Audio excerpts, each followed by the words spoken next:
one we gonna watch?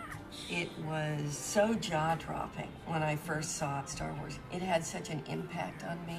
Thanks for joining, when I was guys. studying film. Thanks for and joining. It really played a part in driving me into the film industry. Oh, we're gonna check this I was out. 11 years old and seeing the film for the first time. It was such a profound thing, not just because the movie itself was so entertaining, but because it said anything is possible. I remember seeing it, I just felt like I know what I'm doing for the rest of my life. I am sitting here Star Wars watching this fans tape unite. over and over until I die. I remember my dad putting me in the car to take me to see it, and I said, Yeah, the Disney Infinity Squad is by Lexi. Look at Lexi and find her on YouTube. And I follow her, and she does all kinds of Disney stuff, so that's what I'm doing with her. Or in collaboration. Star Wars is a revolution. Yeah. You can't compare Star Wars to anything that came before it. It was breaking new ground in ways that no one had ever really seen before. Your dad checked us out. I grew up in the late 70s, early 80s, and it was everywhere. The word epic gets thrown around a lot now, but it really was just so huge. That's my kid. He's vlogging. Universe. And as He's gonna vlog on my channel, JJRsvl. When you look at Star Wars, it is unbelievable how much they got right. Like, not just the story, and not just the characters, not just the casting, not just the design, not just the music, but all of it. When you look at all of it, and you think that didn't exist prior.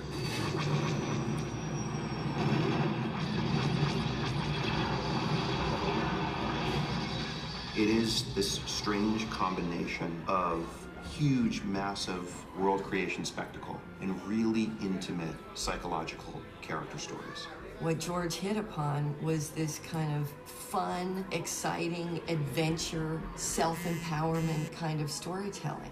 You may get sucked into it for some of the more fun aspects of it. And then as you grow up, the films grow up with you because you become older and more sophisticated and are able to peel back some of those mythic layers and appreciate those as well. All of the people that worked on the designs for these films tapped into something perfect artistically. So just the shape of the Millennium Falcon, the shape, the idea of lightsabers. And I remember seeing the graphic quality of the Death Star, the TIE fighters with those twin wings, the X-wings, and those were all just, such iconic shapes. They were like logos, essentially. And it feels old, some of it worn out helmets, and you go, wow, whatever is in this universe has been going on for a very long time. It had the random scuff marks and the scorching and the sort of junk in the corners and all the sort of little things that build up in everyday life that generally didn't appear in science fiction up to that point. We'd never seen anything like it before, the visual effects in the movie. We didn't call it that. I mean, it looked real. It felt real. There has been an awakening. Have you felt it?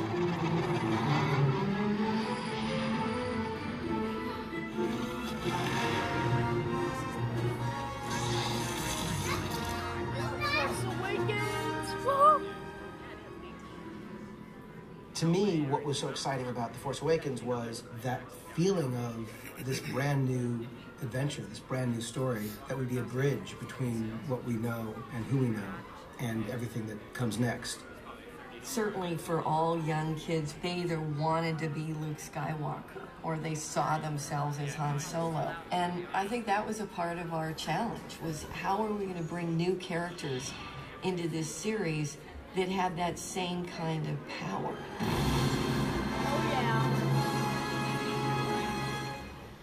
While there was never a doubt that the visual opportunities were enormous, the worlds we would travel to, the creatures we would meet, the weapons and ships and landscapes that we would see would be stunning and exciting. None of that matters if you don't love the people in the ships. So at the core of this story had to be the thing that makes any story work, which is the characters. It doesn't end there, though. This is just the first step on a long path for Star Wars into the future.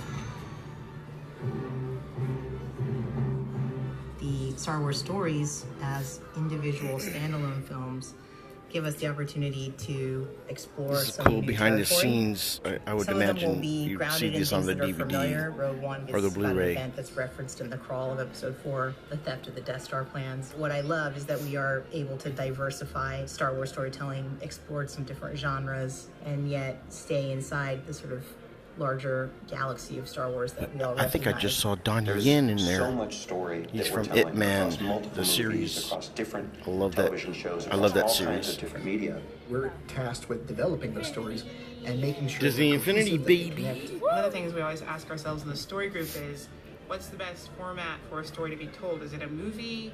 Is it something in the animated space? Or is it a book or a comic?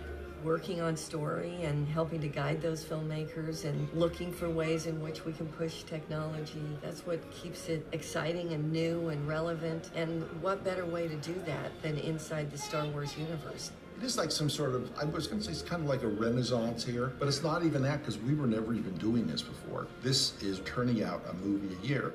Everything from Rogue One and the other movies and shows like Rebels have the opportunity to do things that are both visually and tonally a little different to what you might consider classic Star Wars. Everyone, hang on! Star Wars Rebels. I think it's fantastic what Dave Filoni and the Rebels crew have done to create that show. I think we've created some really wonderful characters and kind of establishing what the rebellion was like in its early stages. I think that's been really, really exciting. I think there are a lot of kids who grew up on the prequels and on Clone Wars who are really excited about Rebels because in a way it picks up the story that they know. But their parents are excited about it because it also starts in a place that they recognize as being relevant to Episode 4.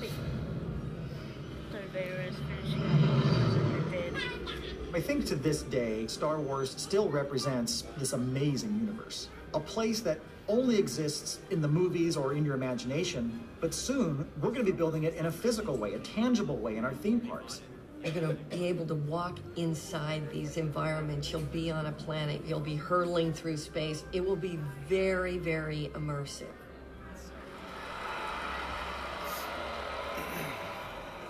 It's nice to be involved in something where everybody cares so much. It's not just that they care about it because they're a fan, but they care about it because it had something to do with their life. I think it's great, frankly, when you get a group of people in the room and they're that energized to do great work.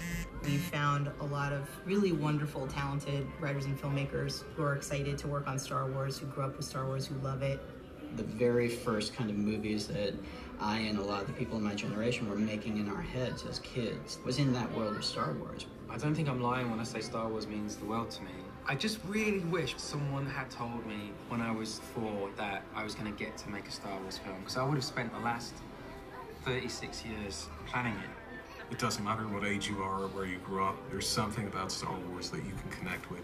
It's more than entertainment. It's a very, very unique cultural force, and it's just as relevant now as it ever has been. You go out in the world and you see a little kid engaging with Star Wars and you understand it's their parents that have brought them into this world. It's this great generational thing. And if I'm able to help give a father or mother that gift that they pass along to their children, I think, that's incredible. I don't know what it must be like to be a kid growing up with this much awesome. I don't know how it would have affected me. I probably would have been making films by the time I was 6. We're gonna need those kids in the future to keep this thing going because there's a lot to do. I think with Star Wars, what people are looking forward to is sharing it with their friends, with their family, with their kids. And there's so many things on the horizon. Okay, I'm going to go ahead and end this broadcast right now, but definitely we'll continue on with the rest of the day to have fun and showing some fun stuff, showing some fun content. All right, guys, have a great Saturday and a weekend.